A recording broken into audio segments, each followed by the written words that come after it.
హైదరాబాదులోని అతిపెద్ద కళ్యాణ మండపంలో అంగరంగ వైభవంగా జరుగుతుంది కళ్యాణ వేడుక.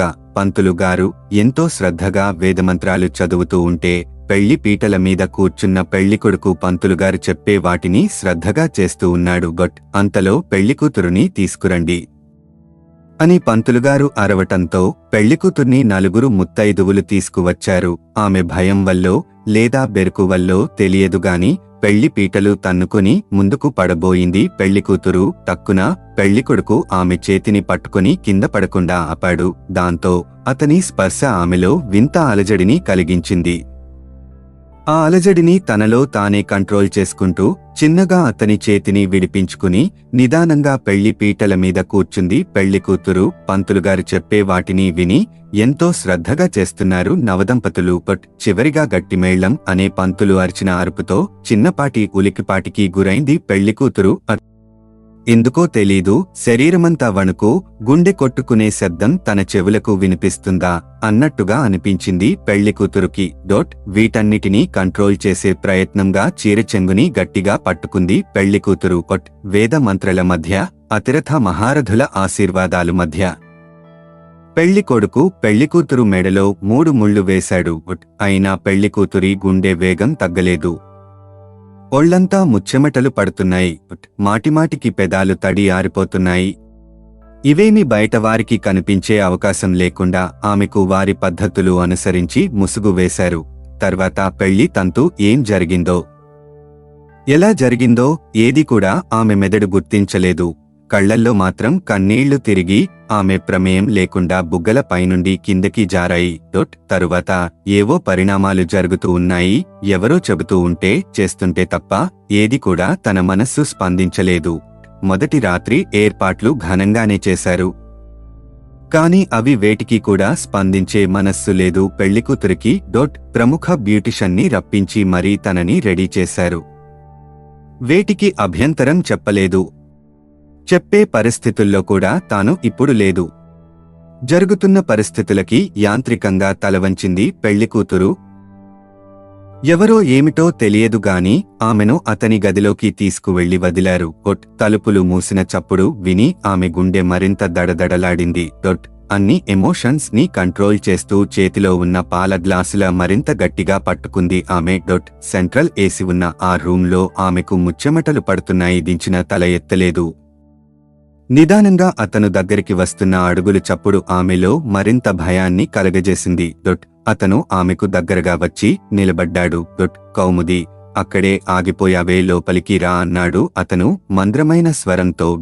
అతను లోపలికి ఆహ్వానించినప్పటికీ ఆమె అడుగు మాత్రం ముందుకి వెయ్యలేదు. అది అతను గమనించాడో ఏమో, ఏమిటి ఇదంతా సిగ్గేనా? చిన్నప్పటి నుండి బావమరదలుగా ఒక ఇంట్లో కలిసి పెరిగాము. అలాంటిది ఇప్పుడు ఎందుకు అంత సిగ్గుపడుతున్నావు అంటూ మాట కలిపాడు అతను. నోరు పెగలేదు ఆమెకు. ఏమిటి కౌముది, అంతా బెర్కుతనం నీలో? పెళ్లికి ముందు వసపిట్టలాగా మాట్లాడడం మొదలు పెడితే ఆపే దానివే కాదు. అలాంటిది ఈరోజు ఎందుకు ఈ మౌనం అన్నాడు అతను. అతను మాట్లాడుతున్నాడు అన్న మాటేగాని కనీసం ఆమె తల పైకెత్తి కూడా చూడలేదు. కౌముది, నీతో నేను ఎన్నో విషయాలు మాట్లాడాలి అనుకున్నాను. నువ్వు ఇలా మౌనంగా ఉంటే నాకు ఏం మాట్లాడాలో ఎలా మాట్లాడాలో అర్థం కావడం లేదు అన్నాడు అతను. ఆమె నుండి నిశ్శబ్దమే సమాధానమైంది. నిజం చెబుతున్నాను కౌముది, నా జీవితంలో నీవంటి స్త్రీని నేను కలుసుకోలేదు. పెళ్లికి ముందు నీతో మాట్లాడేంతవరకు కూడా మన ఇద్దరికీ పెళ్లి మీద నాకు ఎటువంటి నమ్మకం కుదరలేదు. పెద్దవాళ్లు మాటిమాటికి ప్రస్తావన చేస్తూ ఉండడం, నేను ఆ మాట దాటి వేయడం చేస్తూ ఉన్నాను. కానీ నీ వైపు నుండి ఎటువంటి అభ్యంతరం లేదు అన్న విషయం విన్న తర్వాత నేను ఎంత ఆశ్చర్యపోయానో నువ్వు ఊహించలేవు. నా దృష్టిలో నువ్వు ఒక అద్భుతానివి. అయినా ఎందుకో నాకు ఒక చిన్న అనుమానం ఉండేది. అందుకే పెళ్లికి ముందే నీతో అన్ని విషయాలు వివరంగా మాట్లాడాలి అనుకున్నాను. అందుకే ఆ రోజు హోటల్లో నిన్ను కలిసి మాట్లాడిన తర్వాత నా అనుమానం అంతా పోయింది. నిజమైన ప్రేమకు ఎటువంటి అడ్డంకులు ఉండవు అన్న మాటపై నాకు నమ్మకం కుదిరింది అంటూ తన మనసులో ఉన్న మాటలన్నీ చెబుతున్నాడు అతను. ఆమె మాత్రం చిన్నగా తల పైకెత్తి చూసింది. అతను అటువైపుకు తిరిగి ఉండడంతో ఆమెకు అతను కనిపించలేదు. దాంతో మరల చూపులు నేల మీదకు ప్రసరించింది ఆమె. ఇంత ఇదిగా నీ గురించి ఊహించుకుంటూ ఉంటే నువ్వేమో ఇలా మౌనం వహించావు ఎందుకు ప్రశ్నించాడు అతను. ఆమె నుండి ఏ సమాధానం లేదు. బహుశా సిగ్గు అనుకుంటా. అది సరేగాని నీకు ఒక విషయం చెబితే నవ్వుతావేమో. అయినా ఆ విషయంలో అనుమానించాల్సిన అవసరమే లేదు. చిన్నదానికి పెద్దదానికి ఎప్పుడూ నవ్వుతూనే ఉంటావుగా నువ్వు అన్నాడు అతను. అతను చెప్పే మాటలను మౌనంగా వింటుంది ఆమె. ఇంతకీ అది ఏ విషయం అని కూడా అడగవా? కౌముది ప్రశ్నించాడు అతను. ఏమిటి అన్నట్టు చూసిందే తప్ప నోరు తెరిచి మాట్లాడలేదు ఆమె. మన పెళ్లి సమయంలో పెళ్లి పీటల మీద నువ్వు పడబోతుంటే నేను నిన్ను పట్టుకున్నప్పుడు ఎందుకో నాకు నిన్ను కాకుండా మరెవరినో తాకిన భావన కలిగింది తెలుసా అంటూ నవ్వాడు అతను. ఎంతో అందంగా ఉన్న ఆ నవ్వుని వింటూ తనలో మెదిలిన కంగారుని ఒడిసి పట్టింది ఆమె. అయినా నా పిచ్చి కాని పెళ్లి పీటల మీద పెళ్లి కూతురు కాకుండా మరి ఎవరైనా కూర్చుంటారా ఏమిటి అన్నాడు అతను. ఆమె నుండి నో రెస్పాన్స్. అన్నట్టు చెప్పడం మర్చిపోయాను. ఈరోజు నీకు ఏదైనా గిఫ్ట్ ఇవ్వాలంట ఏం కావాలో అడుగు అన్నాడు అతను. ఆమె ఏమీ మాట్లాడలేదు. అబ్బో ఏమిటి ఇదంతా సిగ్గేనా? అసలు ఎక్కడికైనా బయటికి వెళ్ళినప్పుడు నీకు గిఫ్ట్ తీసుకురాపోతే నానా గొడవ చేసి గిఫ్ట్ తీసుకువచ్చే వరకు ఊరుకోవు. అలాంటిది ఈరోజు నీకు గిఫ్ట్ ఇవ్వాలి అని చెప్పినా కూడా అంత సైలెంట్ గా ఉన్నావ్ ఏంటి? సర్లే నన్ను ఆట పట్టిస్తున్నావా కాని నీ ఇష్టం అంటూ నా ధర్మం ప్రకారం నేను నీకోసం ఒక మంచి గిఫ్ట్ తీసుకువచ్చాను ఉండు అది నీకు ఇస్తాను అంటూ వెనక్కి తిరిగి మంచం పక్కన ఉన్న టేబుల్ వైపు అడుగులు వేశాడు అతను. కాస్తంత ఉద్వేగంలో ఉన్నాడో ఏమిటో అక్కడ ఉన్న మంచం కాలుని తన్నుకున్నాడు అతను. దాంతో ముందుకి పడబోయాడు. అది గమనించిన ఆమె టక్కున 2 అంగలో అతన్ని చేరి అతన్ని పట్టుకుంది ఆమె. అతను కూడా ఆమె నడుం చుట్టూ చేతులు వేసి పట్టుకొని, ఏంటి నిజంగా పడిపోయాను అనుకున్నావా? లేదు, ఇలా నటిస్తే నువ్వు నా దగ్గరికి వస్తావని ఇలా నటించాను ఓ అంటూ అల్లరిగా నవ్వాడు అతను. అంత దగ్గరగా చిరునవ్వు నవ్వుతూ ఉన్న అతన్ని చూస్తున్న కౌముది ఒక్కసారిగా ఈ ప్రపంచాన్ని మరిచి అతని వైపే చూస్తూ నిలబడింది. తెల్లని మేని ఛాయ, నుదుటపైకి పడుతున్న నల్లని జుట్టు, మగవాడి కళ్ళు కూడా ఇంత అందంగా ఉంటాయా అనిపించేంత అందమైన కళ్ళు, తీరుగా ఉన్న ముక్కు, గీత గీసినట్టుగా ఉన్న పెదాలు, పలుచని బుగ్గలు చిన్నగా నవ్వినా చాలు సొట్టపడుతున్నాయి. చక్కటి రూపు రేఖ కలిగిన అతన్ని అరక్షణం పాటు చూసి మళ్లీ సభ్యత కాదని తలదించుకుంది కౌముది. ఆమె నడుంపై ఉన్న అతని చేతులు పట్టు బిగిస్తూ, ఓ ఏమిటి ఈ మౌనం? గిఫ్ట్ తీసుకురాకుండా ఇలా నాటకాలు ఆడుతున్నాడు ఏంటా అని చూస్తున్నావా?